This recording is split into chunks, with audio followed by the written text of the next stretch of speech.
Today's message is entitled Sinners in the Hands of a Loving God. So, Wilson had asked me if I could speak on this Sunday. So, I asked him what is the title, and when he began to say, Sinners in the Hands of, I completed that sentence in my mind as an angry God. Why? Because that is the original message which was preached by Jonathan Edwards in 1741. It's like a bitter dose of medicine. If you want to read it, you can get the full text online, and I'm sure it will shake you up because it really talks about the anger of God in a very vivid way. Now, that is also probably one of the reasons why some people have criticized that message as too harsh and maybe a little less on the demonstration of grace and love. So, this title got me thinking, and I began to look at some of my own tendencies of how I think, and I realized that at times we tend to play up one of God's qualities against the other quality. So sometimes we may have this attitude in us that if God loves me, how can he be angry at me? Or we may say, if God is angry at me right now, does he really love me? Maybe one of the psychodynamics behind this possibility is that when we realize that we are doing some things which are not really not really right, we are expecting God to be loving to us. And let us say we do not have any knowledge of any mistakes that we have made, or in any way we have displeased God, and we see before us someone who is doing some really gross things. So at that point of time, we want God to be angry. Now, what is the reality?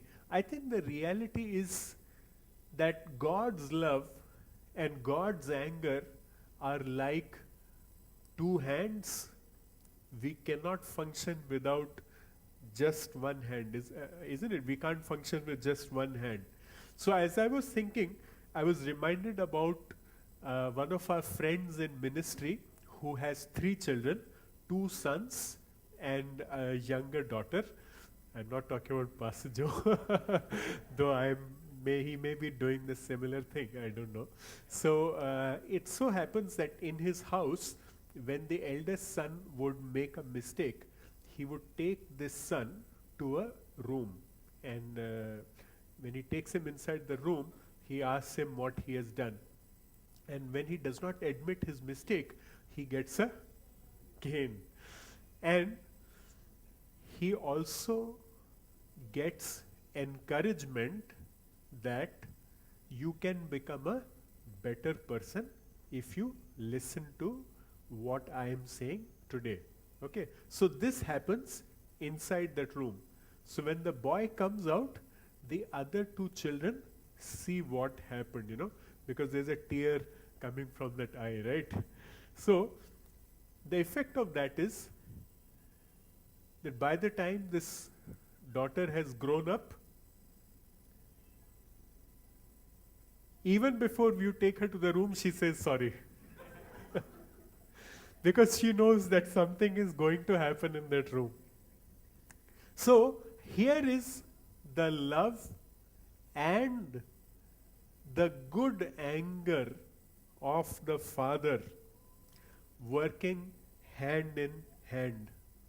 And some verses from the Bible which you may like to read, all three are very similar, whether it is Proverbs chapter 3 verse 12, Hebrews chapter 12 verse 6, or Revelation chapter 3 verse 9. It says, the Lord disciplines those he loves.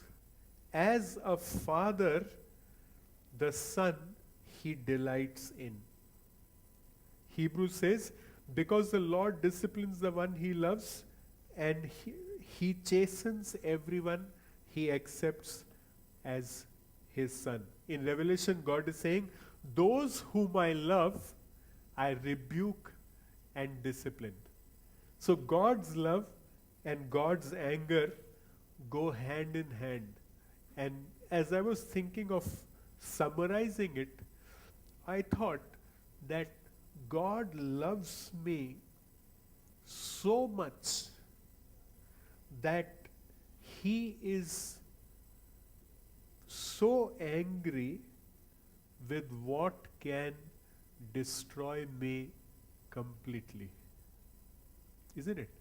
Because God loves me way beyond I can imagine, entitles him to be angry at that thing or that behavior which can destroy my spirit, soul and body almost completely, and at times without repair. So, sinners in the hands of a loving God. That is our title for today, and I did not want you to forget the historical background behind this title, hence my introductory remarks. So, I want to look at God's love as it works out in at least three kinds of life situations, or shall I say three kinds of people, or three kinds of situations that we can be. The first one is very similar to a man called Dorian Gray. Now, how many of you have heard about this character?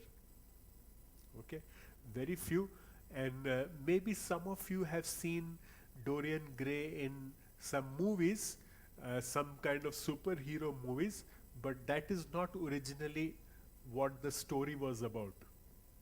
Now, this is a novel written by Oscar Wilde, and Oscar Wilde, Wilde, was actually quite wild in the way he lived. And in this novel, though he's trying to make a few points, the novel turns out to prophetically picture how his life is going to be. So, Dorian Gray, I'm going to summarize it, paraphrase it also, is a very good-looking man, and pleasure is his God. So he wants to do everything which will give him pleasure. So to some of us, food may give pleasure, some of us money, some of us achievement, some of us the opposite sex, and some of us the same sex. So he runs his life on the pleasure principle. And one day there is a painter who comes and paints his portrait. Now the deal that he makes with the painter is, when he looks at his beautiful portrait, he says, whenever I do something wrong or whenever I get injured, let me not be injured, let this photo, let this portrait get injured. So every time he does something, he comes back to his room and he looks at this portrait, and the portrait shows Dorian Gray become older or having some bruises, some marks, and I think good material for a horror movie also, When by the time years go by, and one day in his anger, when he looks at this photo, the photo is completely marred. It's terrible to look at. And then he takes a knife out in his anger and he runs it through the portrait. And the portrait tears apart. And down falls this man, old, unrecognizably ugly, and the portrait has reverted to its original situation. Could it be that separation from God is doing the same thing to us in our inner life? So while we look nice, pleasant, well-groomed and cultured, maybe our inner life begins to be as ugly as the portrait of Dorian Gray. So, the first person that I really want to address today is someone who does not have any knowledge of or any relationship with God.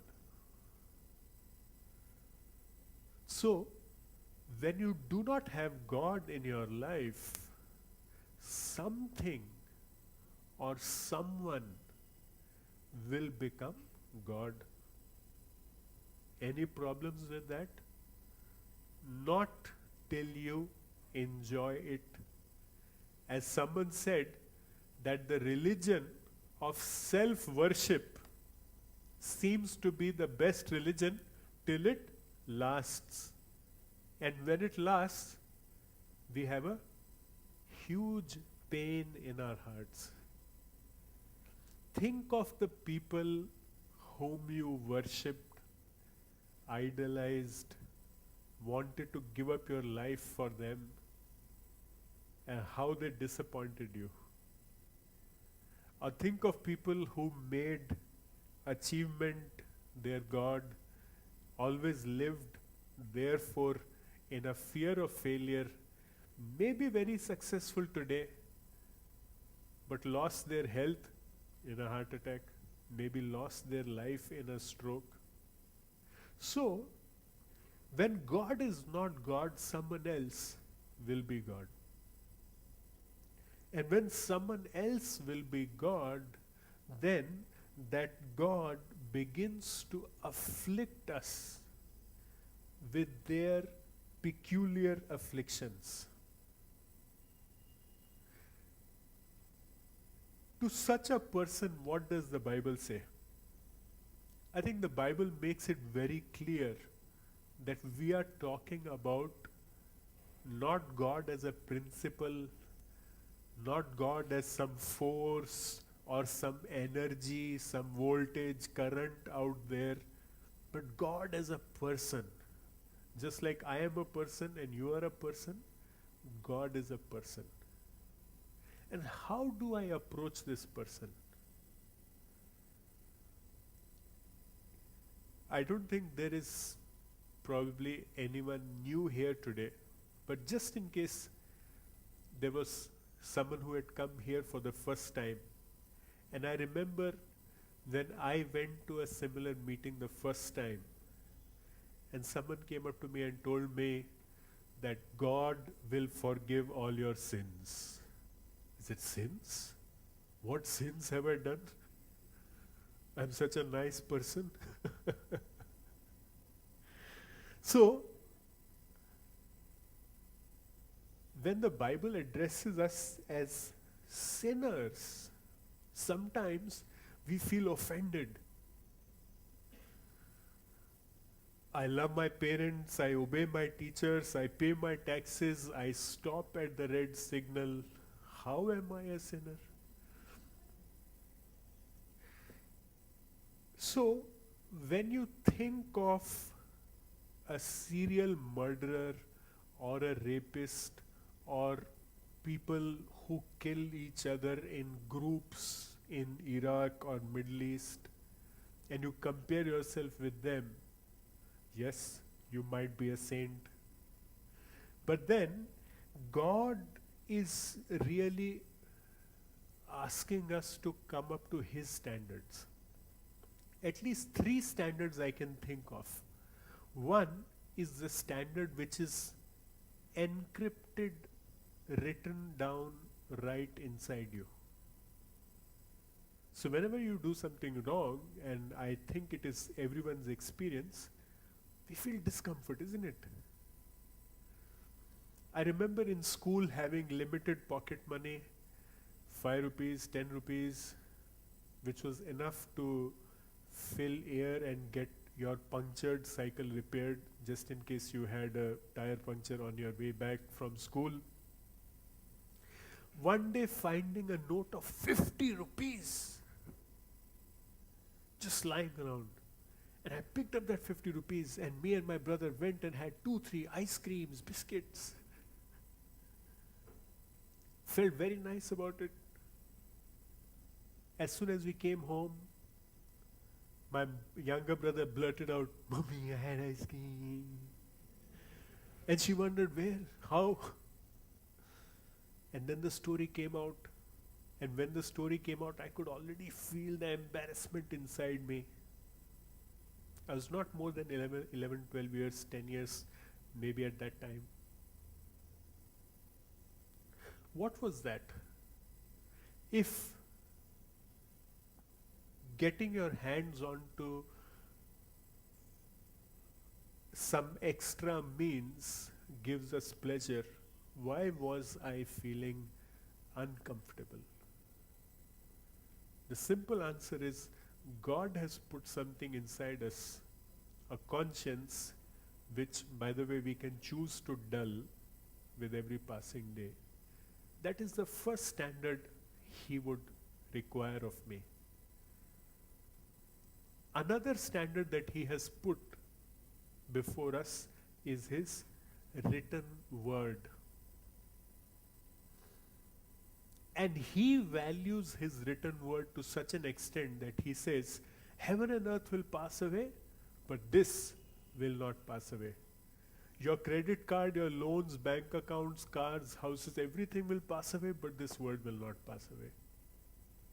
So, it makes sense to see what the word says. And the word says, love God with all your heart, everything that is yourself. That is the first commandment. And the second commandment is, love your neighbor as, my God, yourself. Very difficult. Martin Luther complicated it further by saying your wife is your first neighbor.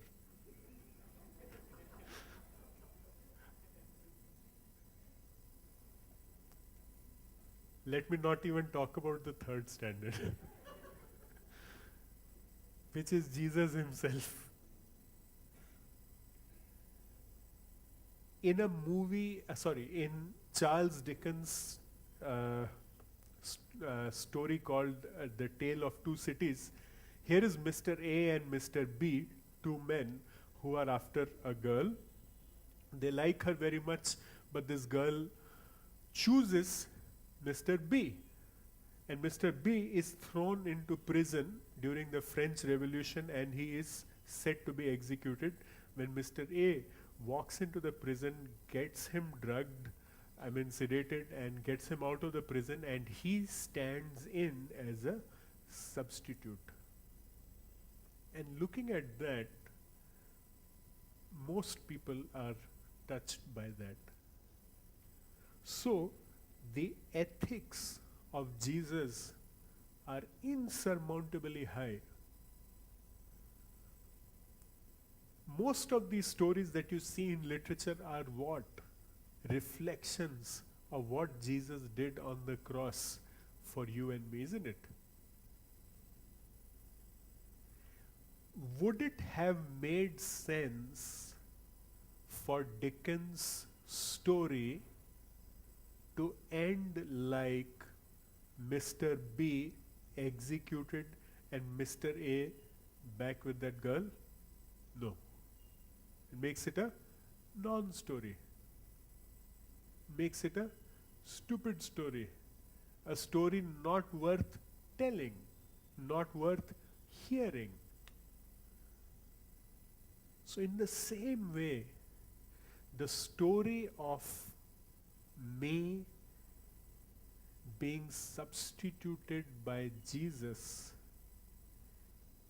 makes more sense at an eternal level. And it is this story that God would want us to be a part of. So is there any way that I can rise up to these three standards? No. And if you find the word sinner very difficult to digest, I think it basically means someone who falls short of something. And it is evident to us that we are falling short every day. At a traffic signal, when some other car cuts us, what do we feel? Intense rage. I want to kill that man. For all you know, he's in a medical emergency. Okay, not a doctor who's running behind schedule. So, think of a scenario where someone comes up to you and says, I'm very good. I do almost everything which is right. And there was one such young man who comes to Jesus and he says, I've done this, I've done that, and so on and so on. And Jesus tells him, go sell all your things and give it to the poor. And then this man turns back because he can't do it. What is the Bible implying there? The Bible is implying that if I want to impress God by telling God that, see God, I can do all this, God will say, okay, you are telling me 9 things, let me ask you this 10th thing to do. That you can't, isn't it? So, our good works, the good things we do, okay at a social level, not okay to get favor with God. Simple example. You have written a check for 50,000 rupees and your bank account has 49,999 rupees. What will your banker do? Pass the check or bounce the check? Bounce the check. Funds insufficient. Not the bank's, yours. So, when I go to God and say, Lord, I did all this, it sounds like me telling God, I have 49,999. Why did you bounce my check of 50,000? So, there is really no way that I can come close to satisfying all of God's needs. And because of which Jesus becomes my substitute and he dies on the cross, fulfilling both the love of God and the anger of God. I want to tell you Exodus chapter 34 verse 7. You see, this theme is really beautiful. As I thought about it, I even got this verse which says, the Lord is slow to anger, abounding in love. Again, his love and anger mentioned together in the same verse. The Lord is slow to anger. Of course, the Lord is slow to anger. We are quick to anger. The Lord is slow to anger, abounding in love, and forgiving sin.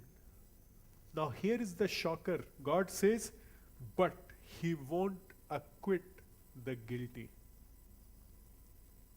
He will not acquit the guilty. And I began to think about this. God is slow to anger, abounding in love, He will forgive. Arey, why He won't acquit the guilty? Then I realized acquittal is very different from forgiveness. Let me say, I jump a traffic signal, the cop comes to me, and then I tell the cop, जाने दो ना, छोड़ दो, let it be. And the cop says, okay, let it be. That is an acquittal. Something wrong happened, but it was not accounted for. Something wrong happened, but it was not paid for. So, when it comes to a court decree, let us say the legal system, some people are convicted, some people are acquitted.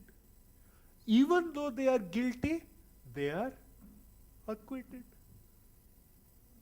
So many people like that, right? If we begin to name them, we'll be here all the while.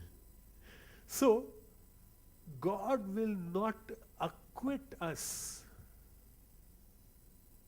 So I can't really go against what He says and tell God, Lord, let it be. The story is told of a police inspector who comes to his son and tells him, what is this, your report card? Failing in every subject. And the Bombay guy that his son is, he tells his father, 50 rupees lower matter close karo. Acquit. Acquit me. So what he learned from his father, he's telling him, isn't it? So, the first person who may need to understand this is someone who has never known God before. I think like most of us were some time back. So, if that is the case, and then you begin to believe in Jesus, and then you begin to experience His love, His grace, and you are living in the seventh heaven for a few weeks and for a few months, and then what happens? There is a gentle reminder that your flesh is still alive, isn't it? And what happens? You become kind of spiritual OCD, sinning, repenting, feeling anxious, feeling guilty. This can become a cycle, and this is a reality for many of us.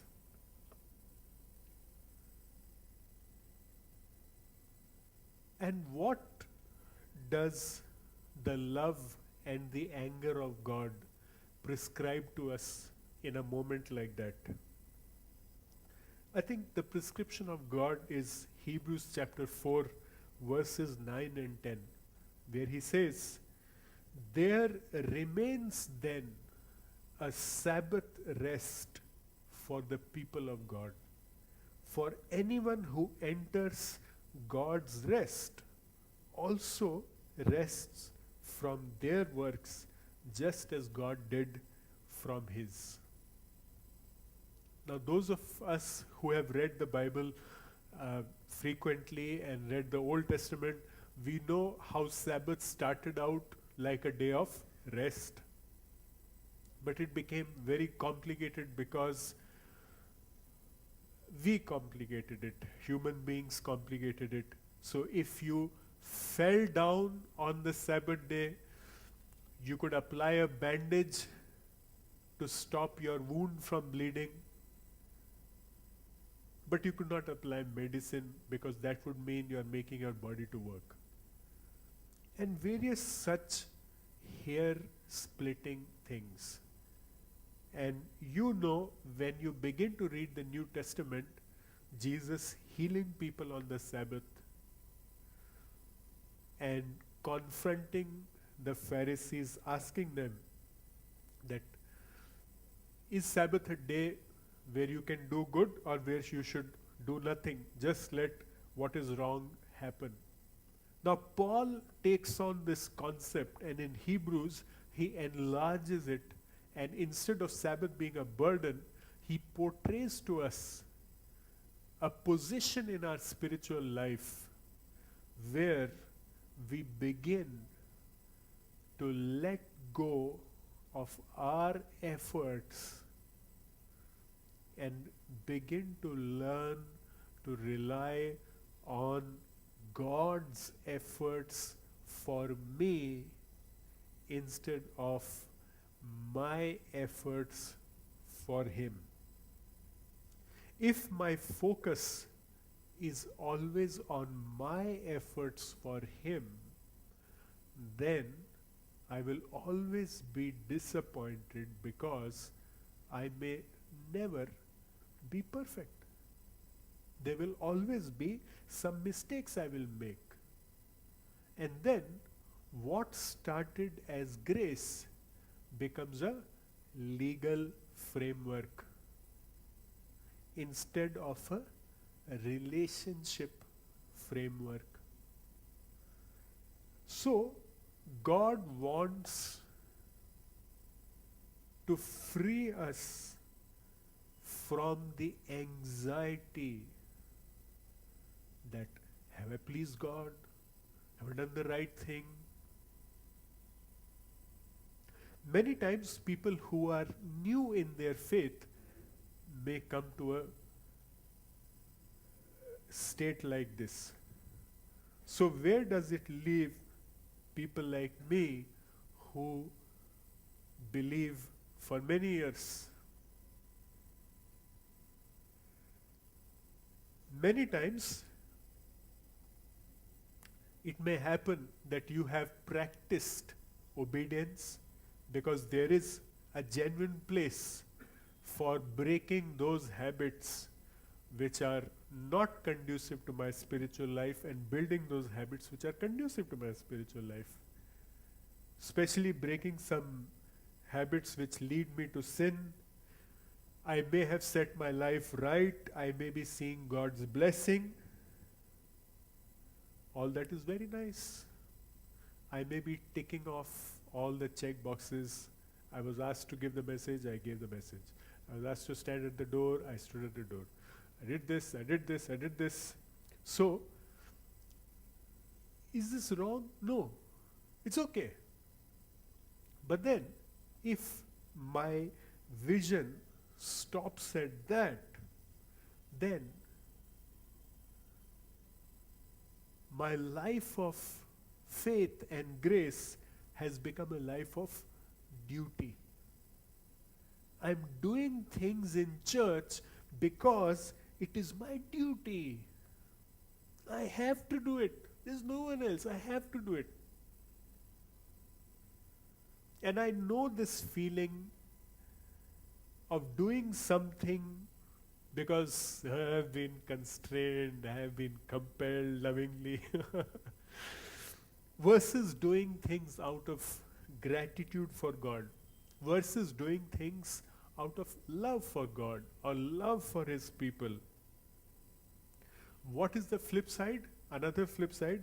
The another flip side is that when you see a brother or a sister who is not able to run with you at your speed, you begin to look down on them.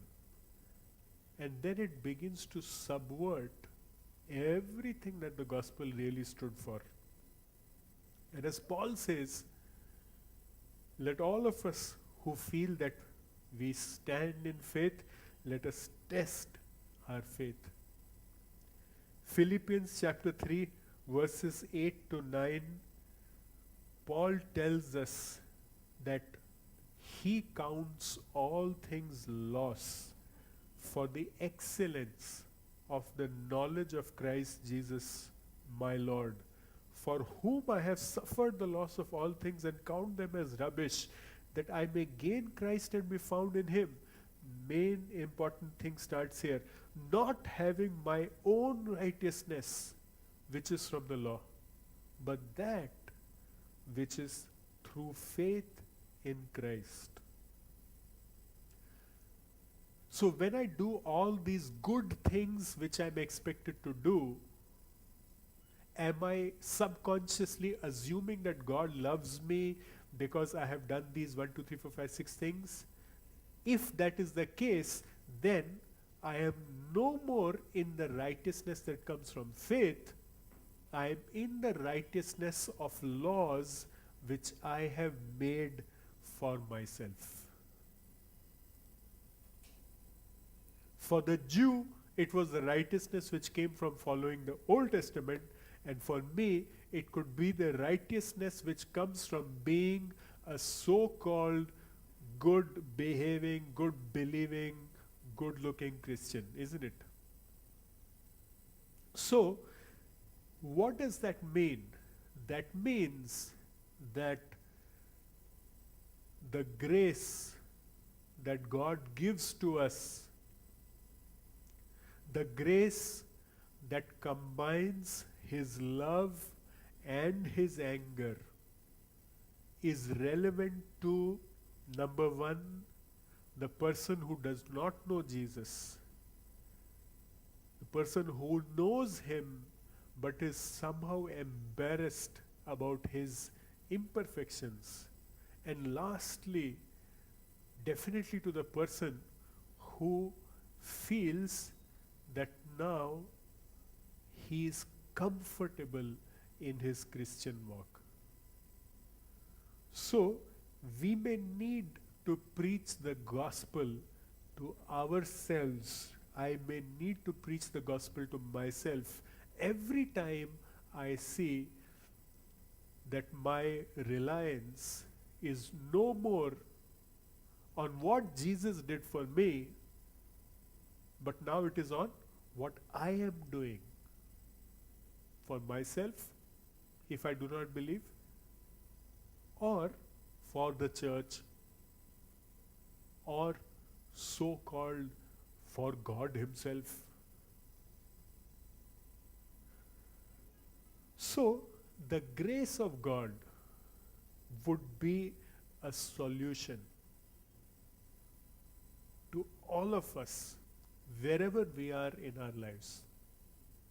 Today, when I was coming from home, most of the time the road was drenched with rain. It was raining very heavily. However, there were a few moments when the sun came out in all its brightness. And then I thought, grace is like that, isn't it? It's like the sun, which is there even right now. But because of the clouds and the rain, we can't see it. Shall we pray that our eyes will be opened to relax and celebrate in his grace, which is like the sun, which the clouds sometimes of our misunderstanding may obstruct.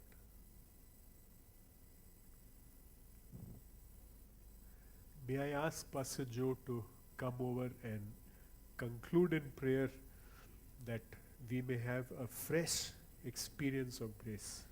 Thank you. Father, we worship you, Lord, this morning. And Lord, our hearts cry and our prayer is, Lord, that you alone would be God in our lives, Lord. Nothing and no one can take that place in our lives, Lord. Lord, we confess and we come to you in repentance and in brokenness, Lord, that in so many ways we go away from you, Lord Jesus. And Lord, other things and people become God for us, and we worship them wholeheartedly, Lord. Lord, knowingly we worship them, Lord. We come to you in brokenness, Lord. And we want to say, you are our God. And we worship you, Lord. And you came down, Lord, for us, Lord. Light came down and stepped into darkness, Lord, to save us, to set us free, to purchase us, Lord. Because you created us, Lord. We were made to be yours, Lord. We were made to be your worshippers, Lord Jesus. We were made in your likeness and your image, Lord. And only to be yours and yours alone, Lord Jesus. And you would never, Lord, let us go away from you, Father God. Even if you had to send your Son to purchase us back, Father God, so that we would worship you, Lord. So that we would live our lives in freedom and in truth, Lord, in liberty, in joy, Lord Jesus. That the enemy will not take anything away from us, Lord. That which you created us for, Father God. And we want to experience that, Lord. We want to experience that. We want to live in that goodness, Lord. We want to live to experience that joy, everlasting joy in our lives. That no one can take that away from us, Lord Jesus. We also want to come to you, Lord, asking you for forgiveness, Lord, for the good things that we keep doing, Lord, which becomes our righteousness. And we acknowledge and say, Lord, those very good things again become a bondage in our lives, Lord. Lord, we live our lives legalistically, feeling good because we do good things, Lord. And again forsaking our Savior, the Lord Jesus Christ. Holy Spirit, we pray, come, Lord. Come, Lord Jesus. Come, Lord, set us free, Father God. That we will know and believe and live in the truth that you alone are our righteousness, Lord. Everything else, Lord, as Paul says, is like a filthy rag, Lord. Our good deeds are like a filthy rag, Lord Jesus. That we will depend on your righteousness alone, only on your righteousness, Lord. Because that will help us to experience freedom and joy and love in our lives. And we'll be able to share that true joy and love to others. We pray, Father God, as your people, help us to live in this truth, Lord. Help us to experience this truth, Lord Jesus. That, Lord, we will not live lives, Lord, in bondage, but, Lord, as your sons and daughters, Lord. We bless you. We exalt your name, Lord. Well, even as we leave this place, Lord, I pray that the grace of our Lord Jesus Christ, the love of God the Father, and the fellowship of the Holy Spirit rest and remain with us now and forever. Amen. Amen. Amen. Amen. God bless you.